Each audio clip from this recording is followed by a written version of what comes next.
Hello everyone, welcome back to Sydney and Starlight, and if you're new here, welcome everyone! Enjoy that! Videos! So today, me and Sydney are going to be reading Walt Disney, The Great Mouse Detective! So, let's begin. Huh? Who are you pointing at? Oh, Pinocchio!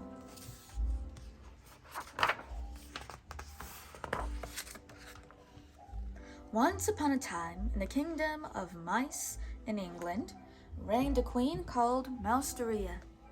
In the year 1897, she had ruled her people for many long and happy years, and a celebration was to take place at her palace in honor of the 50th year of her reign. From all corners of the world, her loyal subjects flocked to the city of London to honor their beloved queen at the palace gates.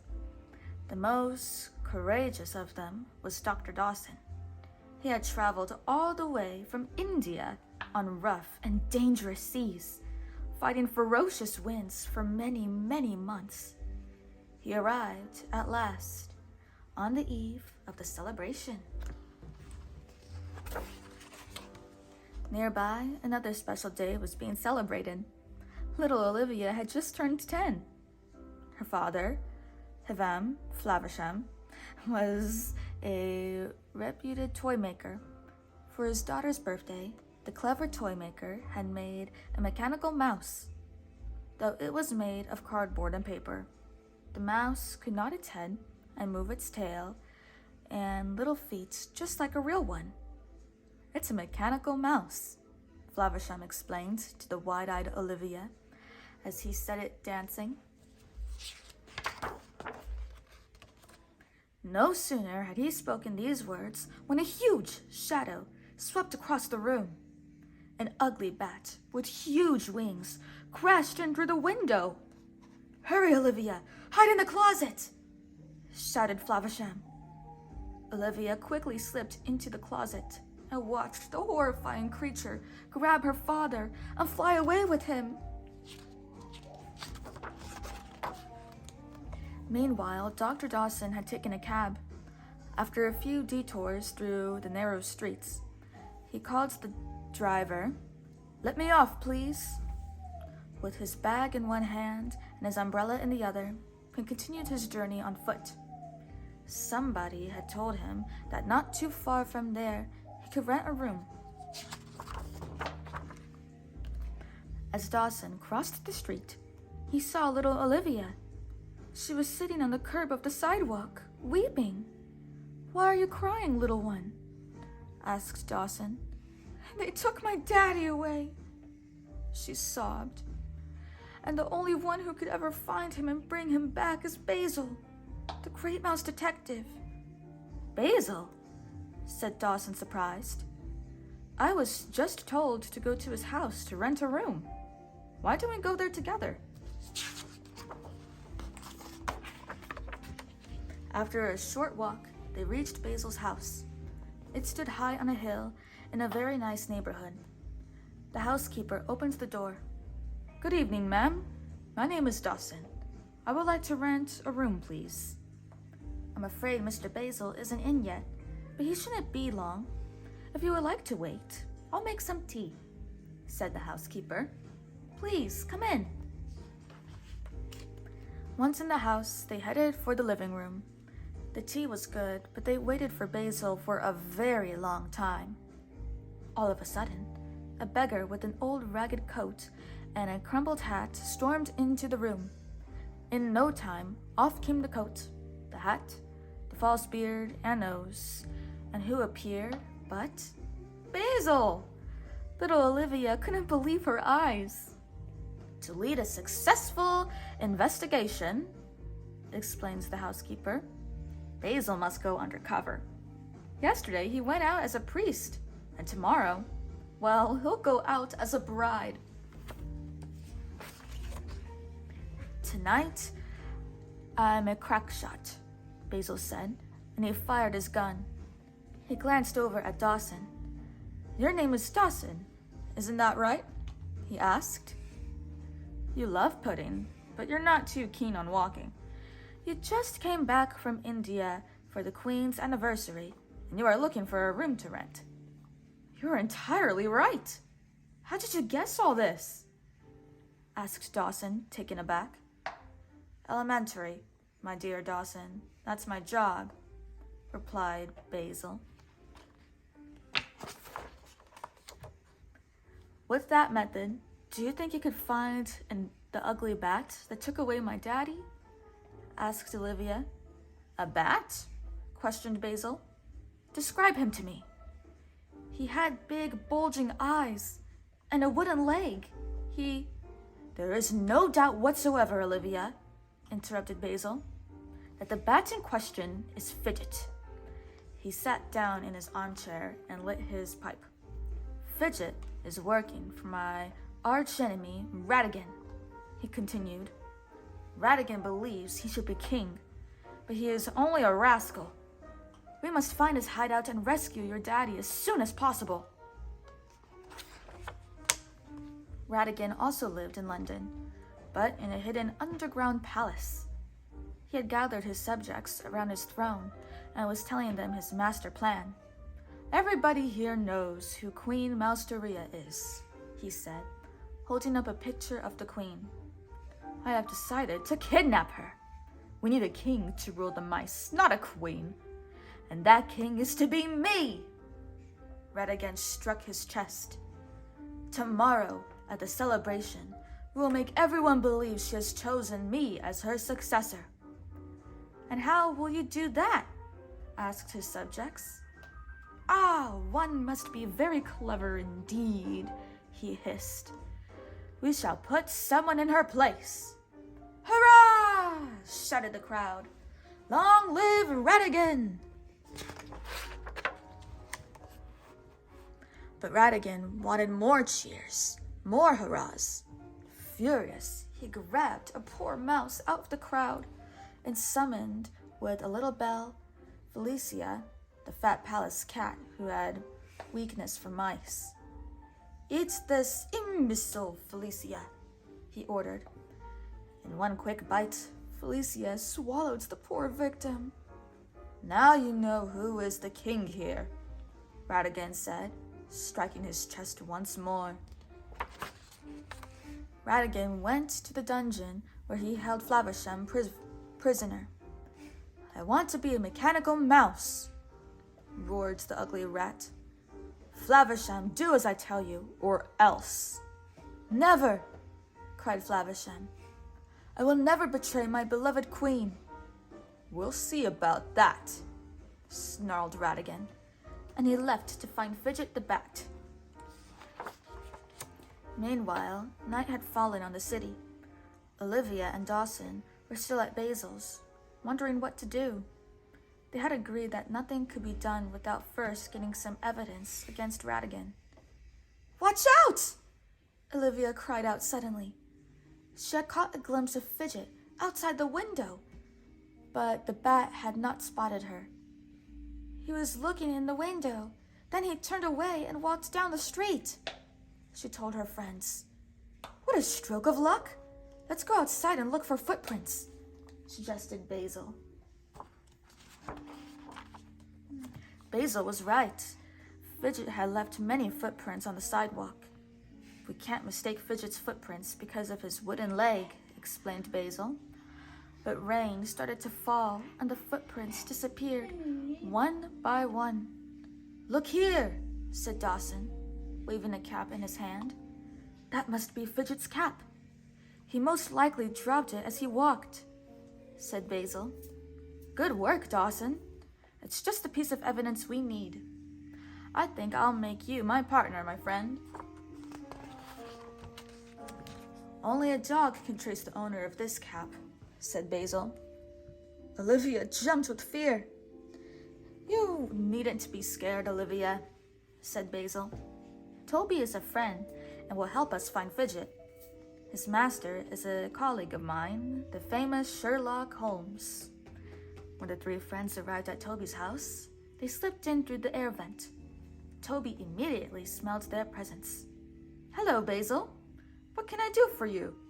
he asked. Could you sniff this cap for us? Asked Basil. We need to find its owner, Fidget the Bat. Toby sniffed the cap several times. Phew, it doesn't smell very good, does it? I don't think we'll have any difficulty finding Fidget, he explained. Toby followed the scent through the streets, passing squares and crossroads, with the three friends riding on his back. Finally, he stopped in front of a toy shop. Do you see this toy shop? He asked, pointing to a house. I am absolutely positive Fidget is in there. Toby was right. Fidget was in the store, rummaging through the toys. Ratigan had written a list of things needed to make a mechanical mouse, and Fidget was now stealing all the straps, pulleys, screws, and caps that were necessary. The wicked bat was also stealing uniforms of toy soldiers, too small for human beings to wear, but a perfect fit for mice.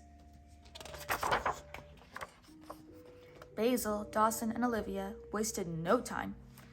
Toby opened a window, and the three friends slipped inside the shop. Toby was too big to follow them. Good luck, he whispered to them before he left. But Fidget had very good ears. He had overheard and quickly hid in a row of toys. Where on earth has he gone? Wondered Basil aloud as they looked around the shop. Very strange indeed, whispered Dawson. But there is something even stranger.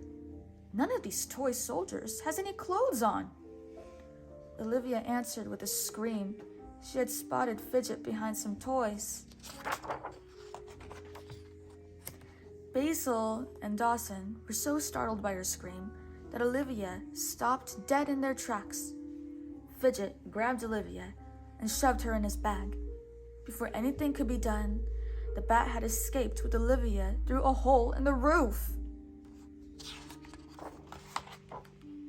Help! Help! Yelled Olivia from the bottom of Fidget's bag. Don't worry, Olivia. We'll rescue you, shouted back Basil. He dashed up the pile of wooden blocks in pursuit of Fidget. Dawson charged after him, but before either could reach the top, the whole pile tumbled down on top of them. Fidget took Olivia directly to Ratigan. The cruel rat brought her down to the dungeon where her father was held prisoner. Aren't they adorable? He hissed as his father and daughter hugged. Raising his voice to a roar, he threatened Flaversham. You are cornered, Flaversham. If you don't do as I tell you, I'll have Felicia feast on your darling daughter. Now start working. Torn by Ratigan's threats, Flaversham started to work on the mechanical mouse. Meanwhile, in the shop, the great Basil had far from given up. As soon as he recovered from his fall, he picked up the list Fidget had dropped in his flight and carefully began to examine it. My dear Dawson, everything one needs to know is on this list, explained Basil, but only for those who know how to see. With a careful examination, I can tell you where it came from, where it's been, and who held it. We'll soon know where Ratigan is hiding. Ratigan had no trust in Flaversham and decided to keep Olivia as a hostage. Fidget! He bellowed. Put Olivia in this bottle. If this little crybaby escapes, I'll have Felicia feast on you instead. But your majesty, what have I done? Whined Fidget. You lost the list, didn't you, you fool? I think I'll have you punished right now. With great pleasure, Ratigan shook his little bell to call Felicia. Felicia came running, eager to please her master. At the sight of Fidget, the greedy cat licked her chomps. She caught hold of the frightened bat by his wooden leg with a great big clunk. But just as she was about to swallow him whole, Ratigan ordered, Put him down, Felicia. We'll let him go for the time being. Who knows? He might still be of some use to us. Felicia reluctantly let her prey go with a disappointed groan. That night, disguised as a captain and his roguish first mate, Basil and Dawson went to one of the sailors' bars on the harbor. "Let's sit down, Dawson," whispered Basil. "If Ratigan lives nearby, as we suspect, someone here will no doubt mention him. Let's listen carefully." The sailors were singing a very catchy tune, and Dawson, a little tipsy, wanted to join them. Singing along, he jumped on the piano, and in no time, a fight broke out in the bar room. Hats, shoes, chairs, tables, and even the piano were flying across the room. What a mess! But Basil, undaunted, slipped behind the counter and called out to Dawson to follow him. "Something tells me that Fidget escaped through here," he said, lifting a trapdoor. "Soon, we will catch up with him." Basil and Dawson lowered themselves into the opening, then followed a flight of stairs down to the city sewers. The old walls of the port reeked a horrible stench, and they could not see anything in the pitch dark. "Be careful," warned Dawson. "It's very slippery." "Quiet," whispered Basil. "Over there. Did you see Fidget standing in that doorway?" Basil pointed to a ray of light. "How strange. It looked as if Fidget wanted us to see him." Slowly, they crept towards the door. In their excitement, Basil and Dawson grew caution to the wind. They opened the door and saw Olivia trapped in the bottle. Before they could free her, they were surrounded by Ratigan's guards. "Rats!" exclaimed Basil. "It's a trap! What a fool I am! I should have guessed this was a trick." "You are right, my dear Basil," snickered Ratigan, as guards bound Basil and Dawson with ropes. "You are indeed a fool. Even geniuses make mistakes. I, for instance, expected you at 8:30, and it's only 20 past. But you arrived just in time to celebrate a marvelous little invention of which I am very proud," he continued with a wicked smile. "Be a good sport, my dear friend," said Ratigan, wringing his hands with pleasure. "Wouldn't you like to know how this ingenious mousetrap works? It's a true work of art. Oh, but don't you look too comfortable, do you? It's a little too tight? I'm so sorry. Don't be too upset. Your worries will soon be over." With that, Ratigan broke into hideous laughter. With an ugly smirk on his face, Ratigan explained the gadget to the two friends. "I first set the needle on this record, and bingo, the whole mechanism begins. The record player's arms tug at a thread as the record plays. The thread pulls over this glass and lets this marble loose. The marble rolls down this miniature slide, and snap! The spring is released, cutting off your heads. Brilliant! And just to be on the safe side," he continued, "this crossbow will shoot as the trap is released. The axe will chop you in half, and the anvil will crush you to pieces." "Do you see this gun?" Ratigan asked with a smile. "In case you hadn't noticed, dear friends, it's pointed at you." "Ha ha ha!" Ratigan burst out laughing and started to play the record. With an evil gleam in his eye, he added, "By the way, Basil, do you recognize this tune? It's the Executioner's Tango. Enjoy." While Basil and Dawson were in this terrible predicament, Queen Mousteria received an enormous gift from Ratigan. "Oh my!" she exclaimed as she opened it. "A full-size replica of me! What a thoughtful gift! This Ratigan is a true gentleman." To the Queen's surprise, the statues started to move. Kings and queens have had small and large statues of themselves, but never have I heard of a moving statue. How delightful, said the queen as she moved closer to examine it. She did not see Ratigan in the adjoining room, operating the statue. Get hold of her, shouted Ratigan at the queen's 2 guards. The queen couldn't believe her eyes. What?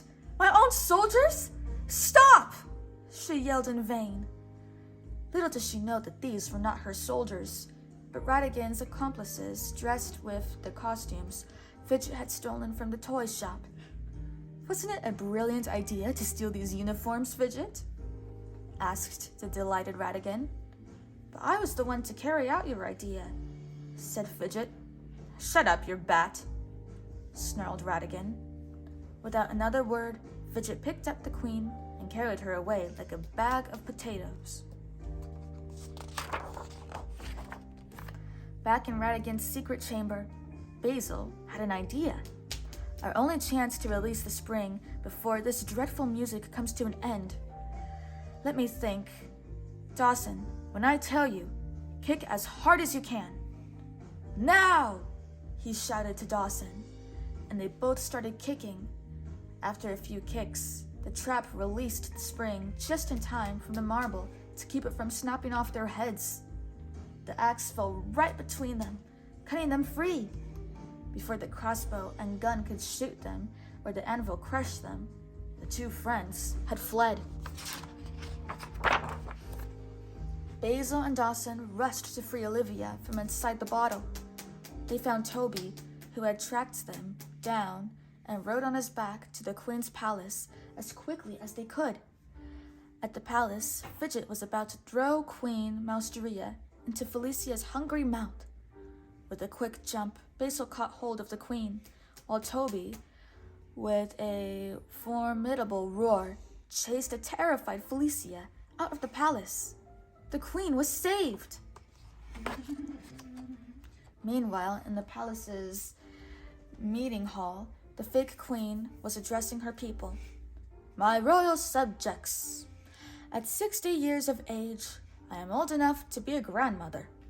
Instead, I have found my true love and will remarry.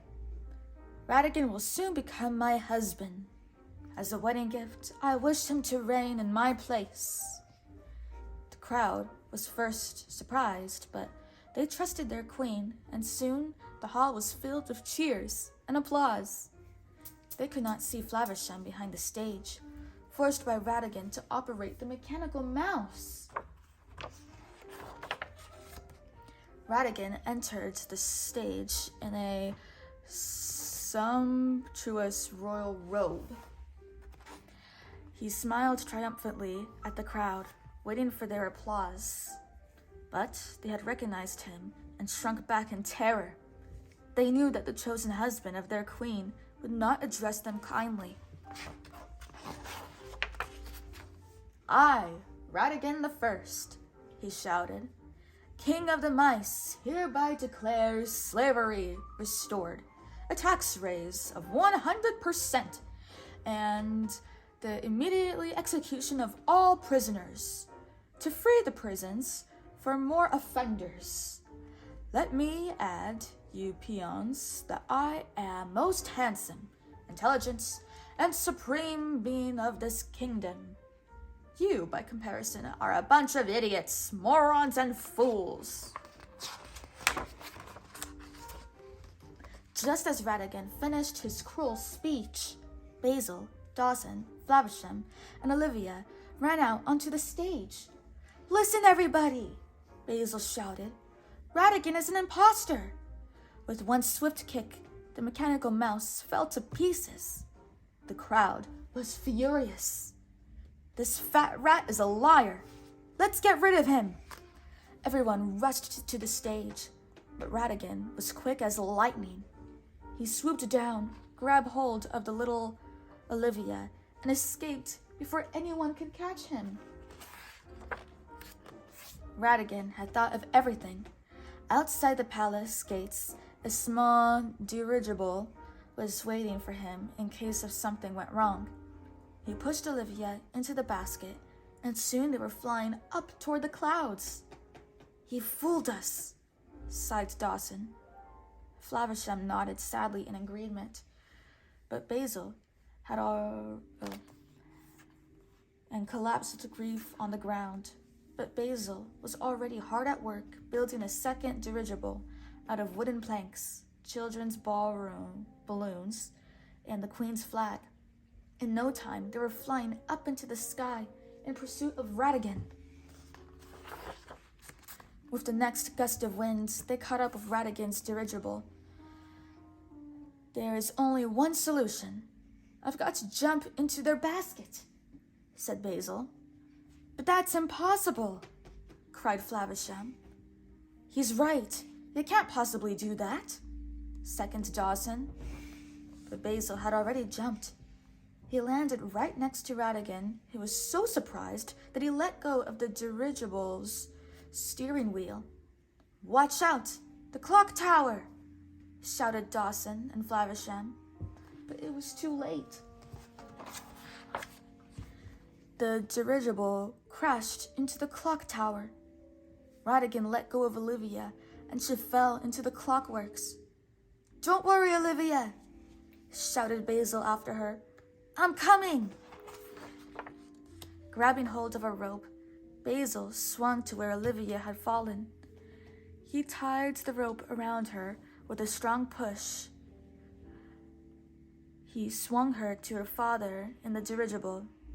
Little Olivia was finally safe in her father's arms. But Basil's troubles were not over yet. Ratigan was furious. He threw himself at Basil with the force of a wild tiger. Basil jumped to the side and struck his enemy over the head. Ratigan turned around and snarled, "You imbecile detective! Wait until I get my hands on you." But Basil had already thought of a plan to trick Ratigan. He moved back on the clock's big hand, hoping Ratigan would follow him there. Suddenly, the clock struck the hour. Dong, dong, dong. The whole tower shook with the sound of thunder. Basil had held on tight to the clock hand, but just as he expected, Ratigan was taken by surprise. The ugly rat lost his balance and catapulted off the clock hand into the void. "You'd better say your prayers quickly," shouted Basil after him. Then he leaped off the tower into the dirigible and joined his friends. "How can I ever thank you enough?" Queen Mousteria had said when the four friends returned to the palace. "You saved my country and me from the most horrible and cruel rat. Thank you." But Basil wanted to thank Dawson for his help. "My dear Dawson," he said with a smile, "without your help, I wouldn't have been able to save the kingdom of mice from the scoundrel Ratigan." But that wasn't all Basil had to say. "How would you like to become my associate, Dawson?" he asked, holding out his hand. "I was hoping you would ask me," Dawson replied. And with a strong handshake, the world's most famous detective team was formed. Basil, the great mouse detective, and Dr. Dawson. The end. So that is it for today, everyone. I really hope you all enjoyed it, and we will see you all in the next one. Bye-bye. Bye-bye. Pick out your favorite page. Pick out your favorite character.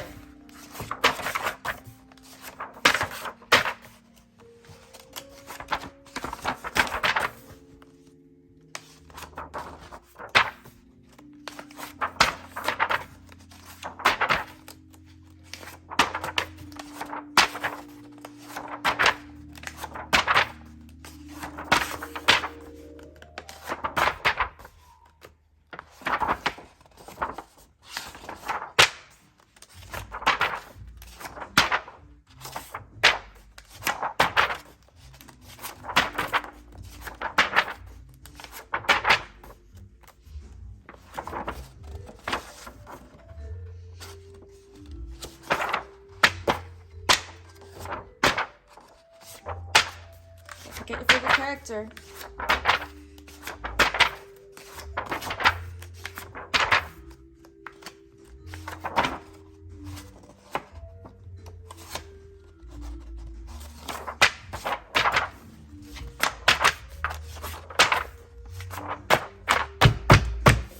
Wow.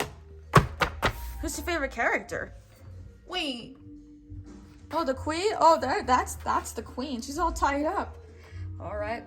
Ciao. Wait, the queen.